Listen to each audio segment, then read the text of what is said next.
El misterioso caso de Styles, de Agatha Christie. Prólogo. Hastings se está recuperando de sus heridas de guerra cuando recibe una invitación para visitar a sus amigos, la familia Cavendish, en Styles St. Mary. Cerca de allí, como invitados de los Cavendish, se encuentra un grupo de refugiados belgas, y entre ellos, para sorpresa de Hastings, está su viejo amigo de la policía belga, el célebre detective Hercule Poirot. A su llegada, Hastings encuentra mucha tensión en Styles. Emily Inglethorpe, viuda de Cavendish, posee el control de la gran fortuna familiar desde la muerte de su marido. Para disgusto de sus pródigos hijos John y Lawrence, se ha casado recientemente con Alfred Inglethorpe, un hombre de aspecto y pasado dudosos, 20 años más joven que ella. La mujer grita el nombre de su marido y muere. Cuando el examen post-mortem revela que la causa de la muerte es el envenenamiento por estricnina. Una madrugada, todo el mundo se despierta con los ruidos que llegan de la habitación de la señora Inglethorpe. Al abrir la puerta cerrada con llave, la encuentran sufriendo terribles convulsiones. Hastings avisa inmediatamente al famoso detective belga. A las pocas horas, Hercule Poirot emprende su primera investigación. Capítulo 1. La llegada a Styles. El intenso interés que despertó en el público lo que fue conocido en su tiempo como el caso de Styles, se ha apagado algo.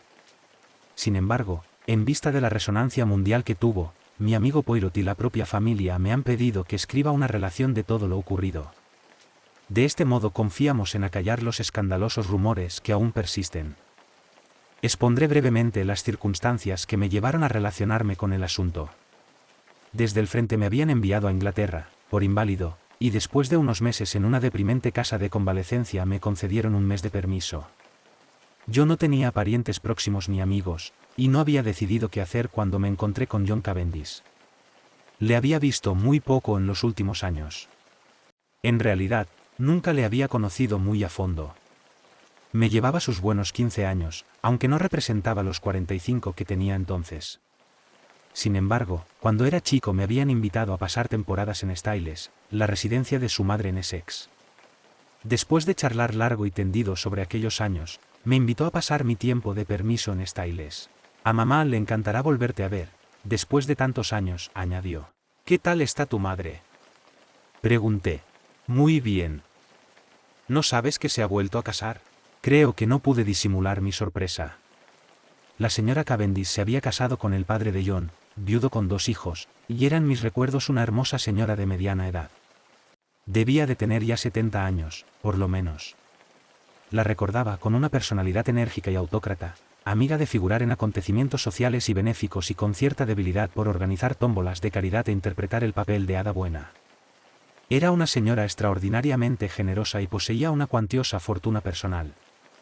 Su residencia de campo, St. Lescout, había sido comprada por el señor Cavendish en los primeros tiempos de su matrimonio. El señor Cavendish había estado en todo tiempo dominado por su mujer, hasta el extremo de que, al morir, le dejó la finca en usufructo, así como la mayor parte de su renta, decisión a todas luces injusta respecto a sus 2 hijos.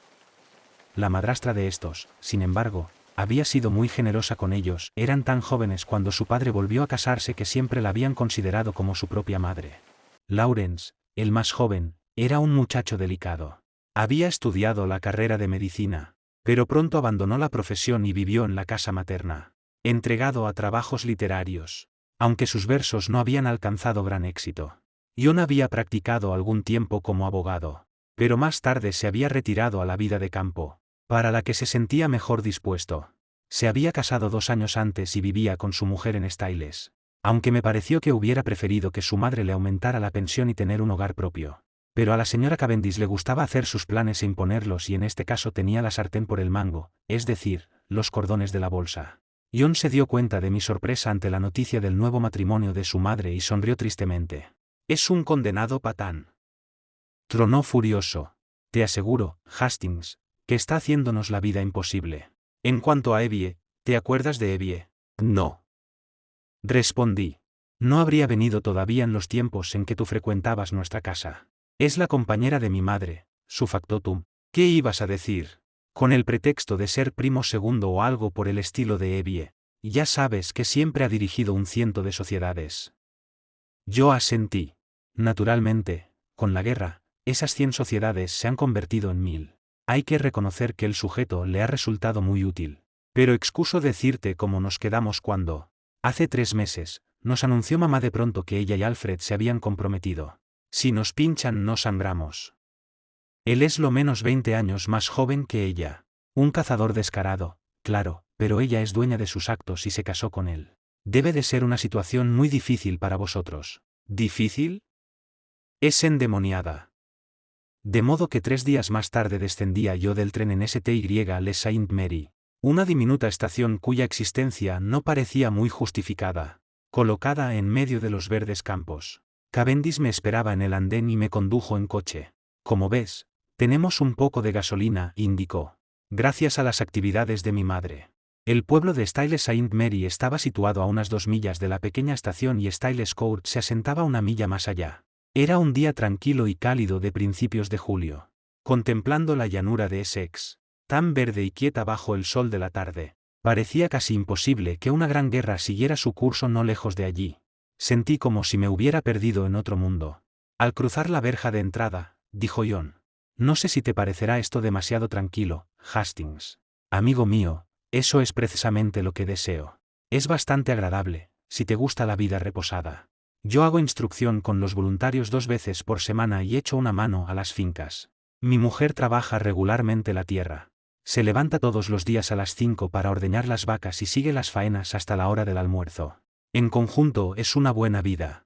Si no fuera por ese Alfred Ingletor. De pronto detuvo el coche y miró su reloj. No sé si tendremos tiempo de recoger a Cynthia. No, ya habrá salido del hospital. ¿Tu mujer? No, es una protegida de mi madre. Hija de una compañera de colegio que se casó con un bribón. Fracasó rotundamente y la niña quedó huérfana y sin un céntimo. Mi madre la recogió y lleva casi 2 años con nosotros. Trabaja en el hospital de la Cruz Roja de Tadminster, a 7 millas de aquí.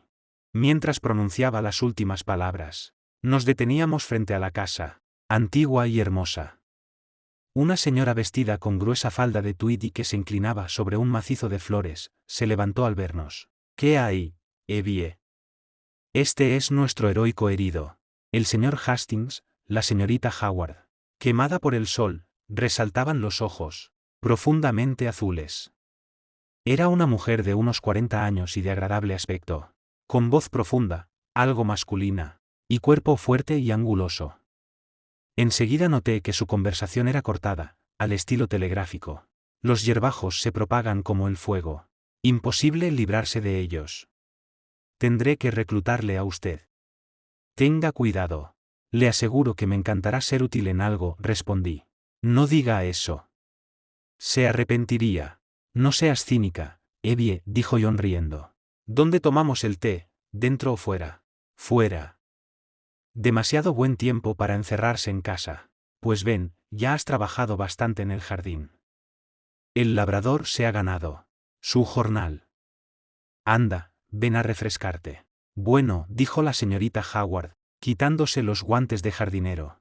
De acuerdo contigo, nos condujo al lugar donde estaba dispuesto el té bajo la sombra de un gran sicómoro. Una figura femenina se levantó de una de las sillas de mimbre y avanzó unos pasos para recibirnos. Mi mujer, Hastings, dijo John. Nunca olvidaré el primer encuentro con Mary Cavendish. Se han grabado en mi memoria en forma indeleble su alta y esbelta silueta recortándose contra la fuerte luz, el fuego dormido que se adivinaba en ella, aunque solo encontrase expresión en sus maravillosos ojos dorados. Su quietud, que insinuaba la existencia de un espíritu indomable dentro de un cuerpo exquisitamente cultivado. Me recibió con unas palabras de agradable bienvenida, pronunciadas con voz baja y clara, y me dejé caer en una silla de mimbre, feliz por haber aceptado la invitación de John. La señora Cavendish me sirvió el té y sus tranquilas observaciones fortalecieron mi primera impresión. Era una mujer extraordinariamente atractiva. Animado por la viva atención que me demostraba mi anfitriona, descubrí con voz humorística ciertos incidentes de la casa de convalecencia, y puedo ufanarme de haberla divertido grandemente. Desde luego, John es muy buen chico, pero su conversación no tiene nada de brillante. En aquel momento llegó a nosotros, a través de una ventana abierta, una voz que yo recordaba muy bien. Quedamos, Alfred, en que escribirás a la princesa después del té. Yo escribiré a Lady Tadminster para el segundo día. ¿O esperaremos a ver lo que dice la princesa? En caso de que se niegue, Lady Tadminster podía presidir el primer día, y la señora Crosby el segundo, y la duquesa, la fiesta de la escuela. Se oyó una voz masculina y contestar a la señora Inglethorpe. Tienes razón. Después del té. Estás en todo. La puerta-ventana se abrió un poco más y por ella salió al césped una hermosa señora de cabellos blancos, con facciones algo dominantes. La seguía un hombre en actitud obsequiosa. La señora Inglethorpe me recibió efusivamente. Señor Hastings. Qué alegría volverle a ver después de tantos años. Querido Alfred, señor Hastings, mi marido.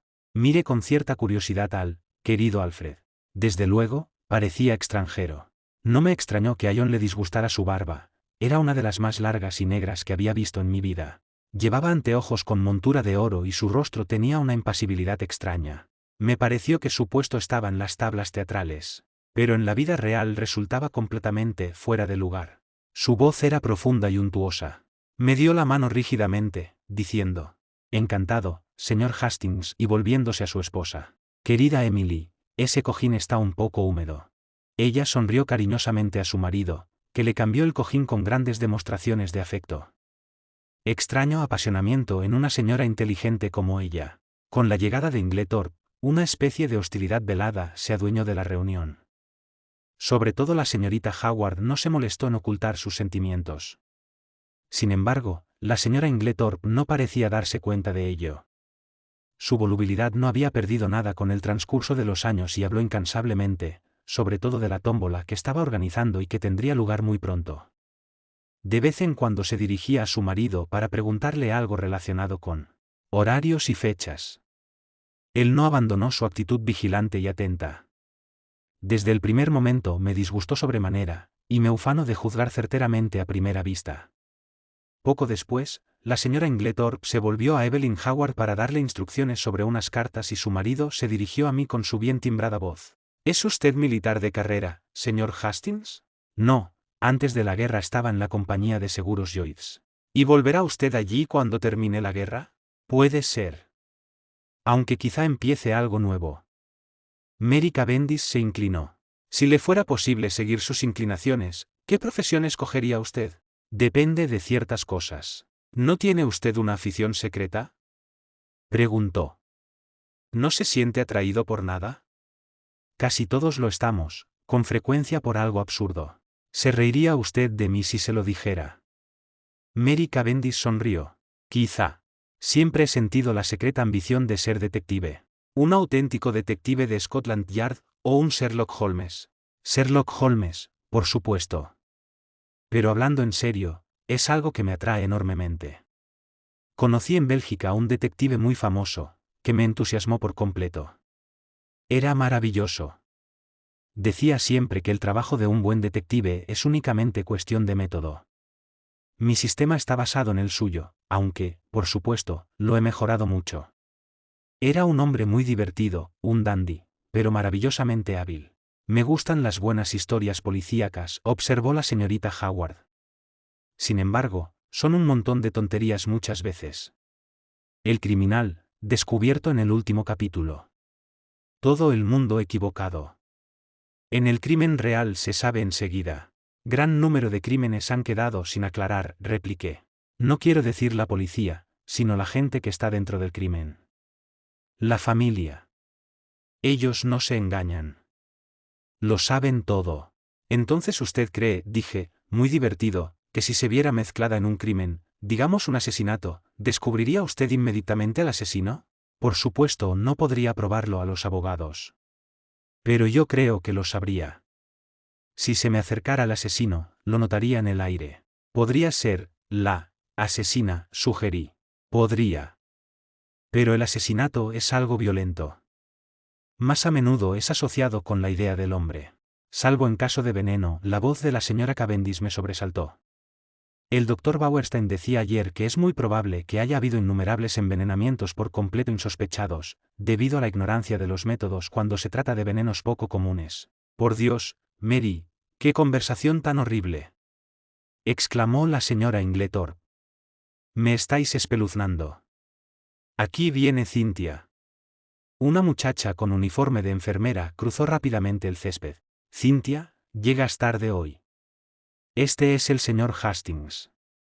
La señorita Murdoch. Cynthia Murdoch era una joven de aspecto lozano, llena de vida y de vigor. Se quitó su gorrito y admiré las grandes ondas sueltas de su cabellera rojiza y la brevedad y blancura de la mano que adelantó para coger su taza de té. Con ojos y pestañas negros hubiera sido una belleza. Se tumbó en el suelo, al lado de John, y me sonrió cuando le acerqué un plato de emparedados. Siéntese aquí en la hierba. Se está mucho mejor. Obedecí prontamente. Trabaja usted en Tadminster, ¿verdad? Cynthia asintió. Sí, por mis pecados. ¿Se portan mal con usted sus jefes? Pregunté sonriendo. Me gustaría verlo. Exclamó Cynthia con dignidad. Tengo una prima en un hospital, que les tiene pánico a las enfermeras diplomadas. No me extraña. No tiene usted idea de cómo son.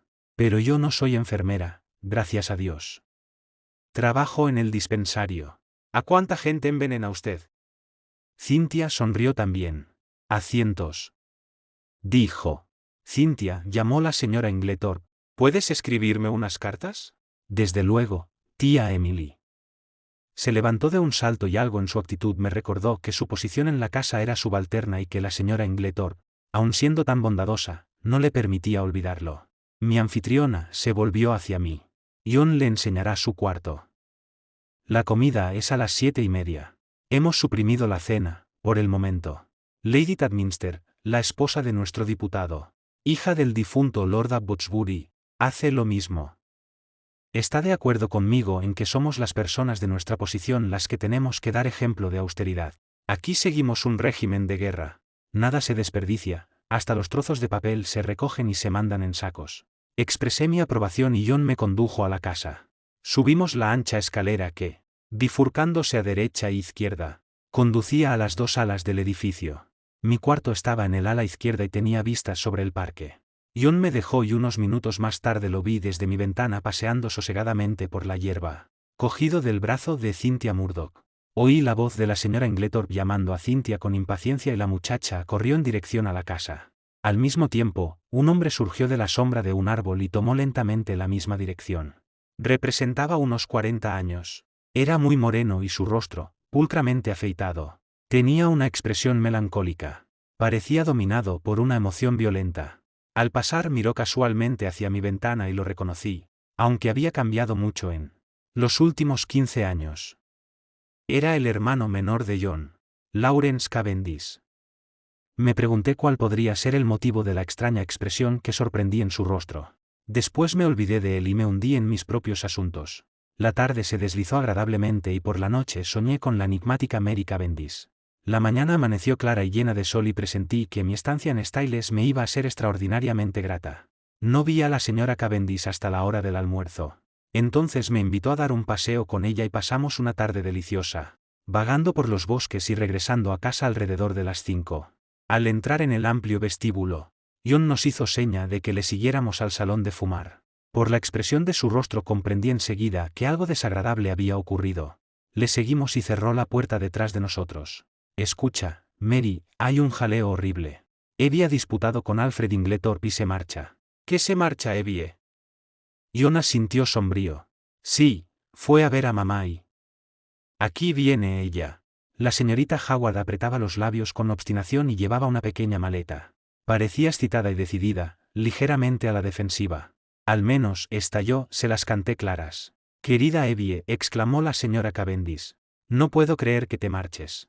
La señorita Howard asintió, ceñuda. Pues es la verdad. Siento haber dicho a Emily algunas cosas que no perdonará ni olvidará fácilmente. No me importa si mis palabras no han hecho mucho efecto. Probablemente no conseguiré nada. Le dije, eres vieja, Emily, y las tonterías de los viejos son las peores. Es 20 años más joven que tú y tú te engañas respecto al motivo de su matrimonio, dinero. No le des demasiado. La mujer del granjero Raikes es joven y guapa. Pregunta a tu querido Alfred cuánto tiempo pasa en su casa. Emily se enfadó mucho. Natural.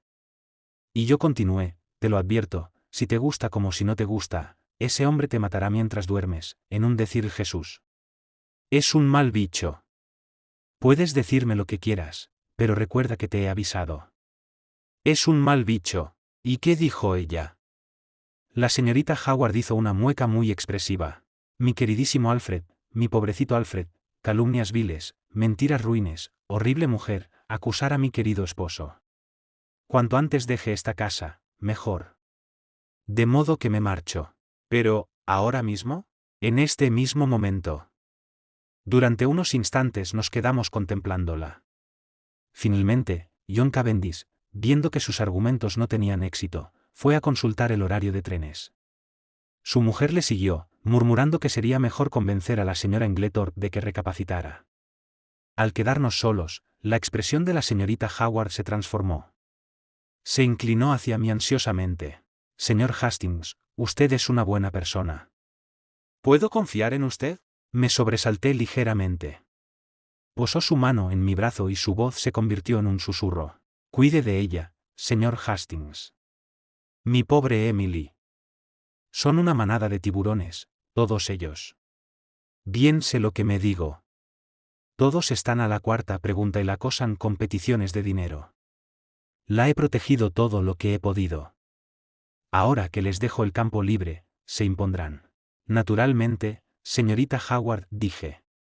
Haré todo lo que esté en mi mano, pero tranquilícese, está usted muy nerviosa. Me interrumpió, amenazándome con el índice. Joven, créame. He vivido más que usted.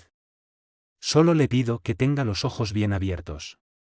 Verá luego si tengo o no razón.